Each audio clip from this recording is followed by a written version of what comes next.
Welcome students. Study at the Uttarakhand के online platform में आपका स्वागत है। जैसा कि आपको पता है कि हम लोग उत्तराखंड जिला अध्ययन सीरीज को लेकर चल रहे थे, जिसमें रुद्रप्रयाग जनपद के हम 2 पार्ट कंप्लीट कर चुके हैं।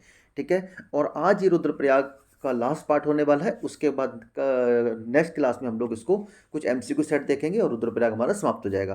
तो आज स्टडी पोर्शन में रुद्रप्रयाग हमारा कंप्लीट हो जाएगा। इस प्रकार हमने रुद्रप्रयाग की जर्नी स्टार्ट करी थी।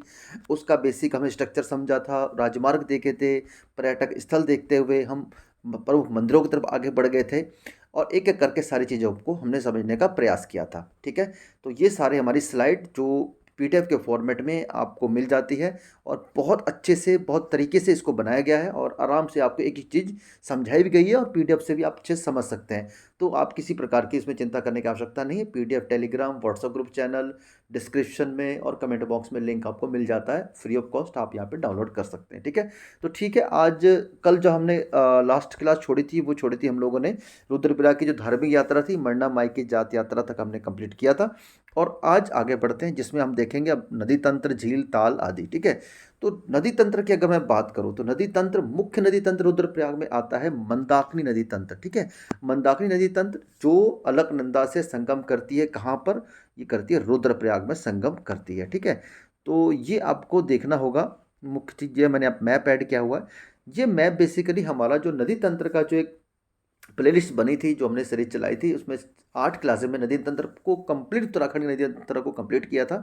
और अगर आपने वो क्लास नहीं देखी तो मेरी आपसे रिक्वेस्ट है, तो आप नदी तंत्रों को एक बार कंप्लीट कर लें, आपको और अच्छे से समझ आ जाएगा। यहाँ पर मैं आपको सिंपल बताना चाहता हूँ, जो मंदाकिनी नदी है ये इस प्रकार चोराबाड़ी ताल से निकलते हुए इस आगे बढ़ती है और रुद्रप्रयाग, यहाँ आपको रुद्रप्रयाग दिखाई देगा, मैं इसको मार्क करना, ये रुद्रप्रयाग है। यहाँ पर अलकनंदा यो नदी से संगम करती है। ठीक है, चोराबाड़ी ताल से निकली, विभिन्न क्षेत्रों से होते हुए गई और यहाँ पर रुद्रप्रयाग से संगम करती है। ठीक है, फिर इसकी सहायक नदी सोनगंगा की अगर बात करें, वो मैंने आपको बता दिया, ये वासुकी ताल से निकलकर सोनप्रयाग में संगम करती है। मधुगंगा नदी दूसरी सहायक नदी है, वो बूढ़ा मध्य महेश्वर के पास से निकलकर कालीमठ के पास संगम करती है मंदाकिनी नदी से। क्यूजगाड़ नदी जो तुंगनाथ के पास से निकलकर चंदपुरी में संगम करती है मंदाकिनी नदी से। और लस्तर नदी एक बहुत प्रमुख सहायक नदी है, जो पवाली काठा से निकलकर सूर्यप्रयाग में संगम करती है, किससे? मंदाकिनी नदी से। तो मैंने अभी ये फिलहाल आपको शॉर्ट में बता दिया, लेकिन उस जो आपकी नदी तंत्र की वीडियो है, ये आपको मैं दिखा देता हूँ। ये वीडियो थी हमारी क्लास नंबर 3, जो हमारा नदी तंत्र का जो है, उसमें क्लास नंबर 3 है। इसमें मंदाकिनी व भिलांगना नदी जो उपतंत्र है, इनको समझाया गया था और बहुत डिस्क्रिप्शन में समझाया गया। आपको एक ही चीज़ याद हो गई होगी। ठीक है, तो आप प्लीज़, इसमें लिंक दिया हुआ नदी तंत्र का, आप उसको जरूर देखें। तो आगे बढ़ते हैं हम लोग अब। रुद्रप्रयाग में प्रमुख ताल व झीलें। ठीक है, यहाँ लाल हो गया है, प्रमुख ताल व झील। तो सबसे पहले मैं दिखाना चाहता हूँ आपको चोराबाड़ी ताल। चोराबाड़ी ताल को गांधी सरोवर के नाम से भी जाना जाता है। ठीक है, बहुत इंपॉर्टेंट है। और गांधी सरोवर के नाम से क्यों जाना जाता है? क्योंकि यहीं पर गांधी जी की अस्थियां विसर्जित की गई थी। इसी ताल का एक दूसरा नाम है सरबदी ताल भी। ठीक, और चोराबाड़ी ताल से ही मंदाकिनी नदी का उद्गम होता है, जैसे अभी जस्ट हमने पढ़ा था, ये है चोराबाड़ी ताल। ठीक है, चोराबाड़ी ताल से ही मंदाकिनी नदी का उद्गम होता है। ठीक है, यहाँ आपको देखने वाली बात है। ओके, ठीक है, तो और यह केदारनाथ मंदिर से कुछ ऊपर दूरी पर स्थित है। ठीक है, केदारनाथ मंदिर के बिल्कुल समीप स्थित है।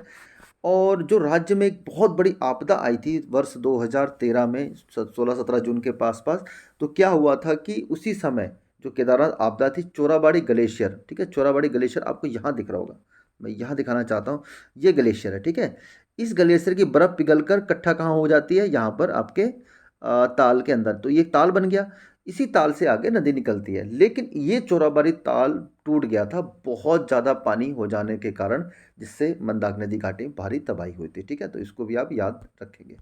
अगला देखते हैं, तो ये जो ताल है देवरिया ताल। ठीक है, देवरिया ताल यह ऊखी मठ के पास स्थित है।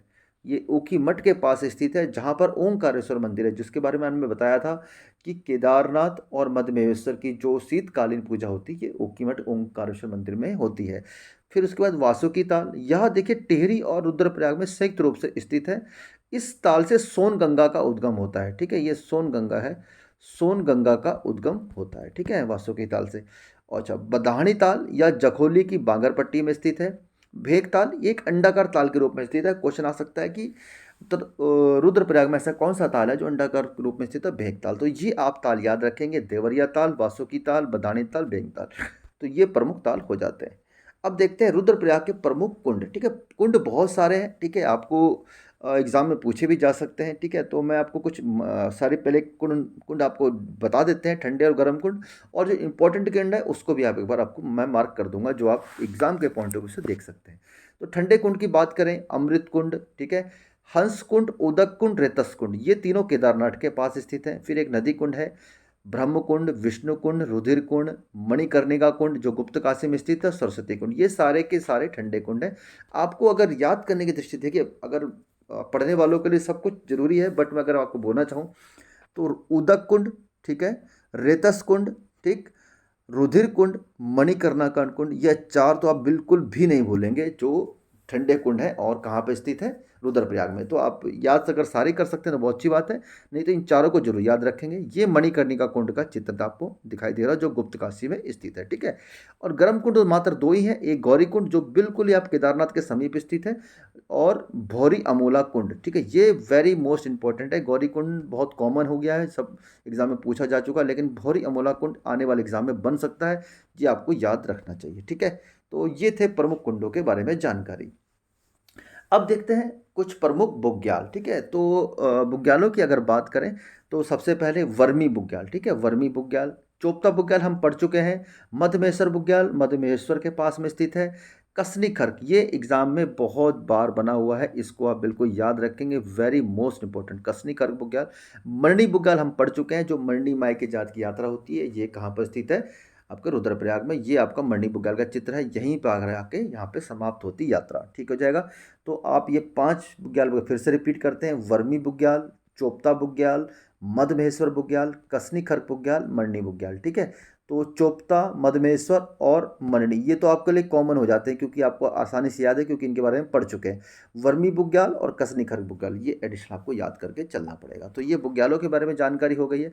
अब बाकी चीज़ें देख लेते हैं, और अंत में हमारा जो स्लाइड है ये है रुद्रप्रयाग का प्रशासनिक ढांचा, ठीक है।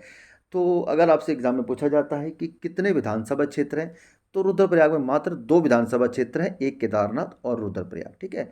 बहुत टिपिकल राज्य है, समझ ले कि वहाँ पर की जनसंख्या भी कम है, और बहुत विपरीत परिस्थितियों में लोग वहाँ पर निवास करते हैं, ठीक है। और तहसील की बात करें तो 4 तहसीलें हैं, रुद्रप्रयाग, ऊखीमठ, बसुकदेर, जखोली, ठीक है, तो आप याद रखेंगे। विकास खंडों की बात करें, एग्जाम में पूछा हुआ है कि जखोली विकासखंड कौन से जिले में स्थित है, तो ये हो जाएगा रुद्रप्रयाग में। तो ऊखीमठ, जखोली और अगस्त्यमुनि 3 विकास खंड हैं, ठीक है। और अगर हम जनसंख्या की बात करें तो बहुत कम जनसंख्या है, 2,42,285, ठीक। और उसके बाद जनघनत्व की बात करें, बहुत कम जनघनत्व है, 122 व्यक्ति पर वर्ग किलोमीटर। लिंगानुपात बहुत अच्छा है, 1014।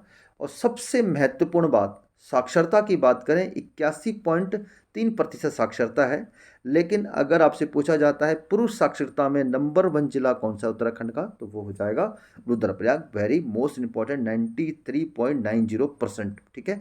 इस आंकड़े को भी आपको याद रखना है, टोटल तो आपको याद रखना ही रखना है, पुरुष साक्षरता को आपको जरूर याद रखना है।